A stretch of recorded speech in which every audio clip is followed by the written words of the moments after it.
रंजीत जी, आप गोगापा के प्रत्याशी हैं सिवनी विधानसभा क्षेत्र से, क्या संकल्प के साथ उतरी?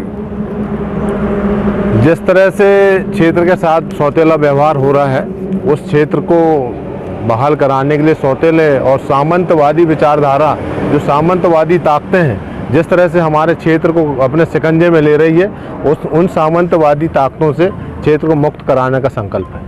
क्या आपकी प्राथमिकताएं होंगी सिवनी विधानसभा क्षेत्र के लिए? शिक्षा, स्वास्थ्य, विकास, डेवलपमेंट।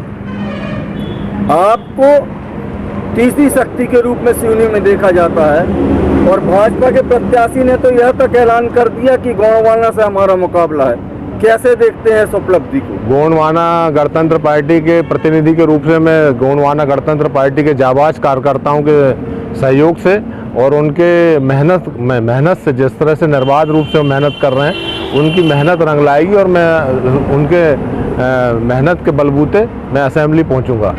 दिनेश राय जो सिवनी के विधायक हैं, वो आप पर तमाम किस्म के आरोप लगा रहे हैं और वो आखिरी में ये भी कह रहे हैं कि मुकाबला आपसे है। कैसे देखते हैं उनके बयानों को? वो उनका तथ्य है, लेकिन मुकाबला हमारा जनता से समर्थन कर रहे हैं और जनता का जो अपार जन समर्थन मिल रहा है और हम प्रथम में रहेंगे। वो कौन सी पंक्ति में रह रहे हैं वो उनका विषय है, लेकिन गोंडवाना गणतंत्र पार्टी का जो प्रत्याशी इस तरह का वो गवर्न कर रहे हैं और किस तरह का भ्रष्टाचार हो रहा है सिवनी के तालाब में, किस तरह का भ्रष्टाचार हो रहा है, 35% एबव के ठेकेदार किस तरह से काम कर रहे हैं और हमारे जिस तरह से जो ज़मीनें बिक रही हैं, जिस तरह से सिवनी की जो धरोहर है, सिवनी के पुरखों की जो ज़मीनें बिक रही हैं, सिवनी के जो पूर्वजों की सरकारी बंगले बिक रहे हैं, ये इस तरह के जो बंगले बेचने वाले लोग और बंगले बेचने वाले के दल के लोग और पार्टी के लोग हमें नैतिकता का पाठ न पढ़ाएं। कांग्रेस और भाजपा के जो नुमाइंदे वो दुष्प्रचार कर रहे हैं, जो कांग्रेस के नेता कह रहे हैं राहुल गांधी कि जिसकी जितनी संख्या भारी उसकी उतनी हिस्सेदारी, वो सिवनी की विधानसभा में चरितार्थ होते नहीं दिखती है।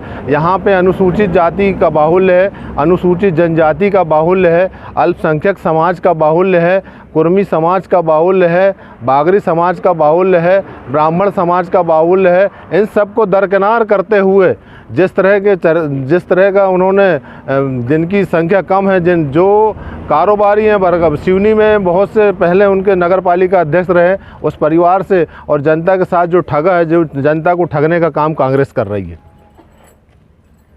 सिवनी के लिए 3 उपलब्धियां जो अगर आपको जनता अपना आशीर्वाद देती है तो 3 उपलब्धियां, 3 प्राथमिकताएं क्या होंगी? सिवनी के लिए अगर जनता मुझे आशीर्वाद देती है तो बेहतर स्वास्थ्य व्यवस्था, बेहतर शिक्षा व्यवस्था और हमारे खिलाड़ी भाइयों के लिए भी बेहतर जो भौगोलिक जो स्थितियां हैं और किसानों के लिए जो संसाधन उनको मिलना चाहिए, लाल माटी से लेके घुंगसा मोहारी तक, जिस तरह से पानी के लिए हमारा किसान आज़ादी के 75 साल बाद भी आज संघर्ष कर रहा है, उन तमाम संघर्षों को विराम लगाते हुए उनके सपनों को साकार करने का काम गोंडवाना गणतंत्र पार्टी करती है। सबसे बड़ी विपक्षी पार्टी भारतीय जनता पार्टी के प्रत्याशी कह चुके हैं कि हमारा मुकाबला गोंडवाना से है, ना कि कांग्रेस से।